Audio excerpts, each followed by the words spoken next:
Hi goodies, நம்ம இன்னைக்கு பார்க்க போகிற கதை எது சின்ன பாவம் எது பெரிய பாவம். வாங்க பார்க்கலாம். ஒரு ஞானிக்கிட்ட 2 பேர் வர்றாங்க.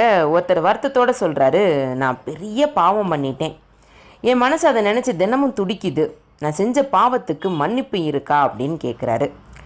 இன்னொருத்தர் ஞானிக்கிட்ட சொல்கிறாரு, நான் இவரளவுக்கு பெரிய பாவம் எதுவும் செய்யலை, சின்ன சின்ன பொய்கள் சில ஏமாற்றங்கள் இப்படி நிறைய செஞ்சுருக்கேன் அப்படின்னு சொல்கிறாரு.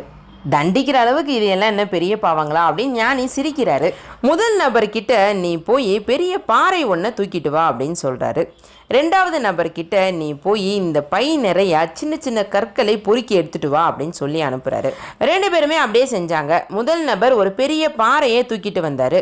2வது நபர் கோணி நிறைய சின்ன கற்களை பொறுக்கி எடுத்துட்டு வந்திருந்தாரு. இப்போ ஞானி சொல்கிறாரு, சரி 2 பேரும் கொண்டு வந்ததை சரியாக எந்த இடத்துல எடுத்தீங்களோ திரும்பியும் அங்கேயே போய் வச்சுட்டு வாங்க அப்படின்னு சொல்கிறாரு. உடனே முதல் நபர் தான் எடுத்துகிட்டு வந்த பாறையை கொண்டு போய் எடுத்த இடத்துல வச்சுட்டு திரும்ப வராரு. 2வது நபர் தயக்கத்தோட இவ்வளவு கற்களை நான் எப்படி சரியான இடத்துல போய் வைக்க முடியும் அப்படின்னு கேட்குறாரு.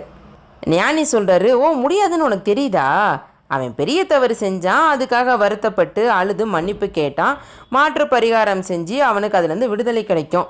நீ சின்ன சின்னதாக 1000 தவறுகள் செஞ்சும் அது பாவம் கூட உணராமல் இருக்க, யாரெல்லாம் பாதிக்கப்பட்டிருக்காங்கன்னு கூட உனக்கு ஞாபகம் இருக்காது, அவனுக்காவது மன்னிப்பு சுலபம், உனக்கு மன்னிப்பு ரொம்ப கடினம் அப்படின்னு சொல்கிறாரு. அப்போ தான் 2வது நபருக்கு தான் செஞ்ச தவறு புரிய வருது.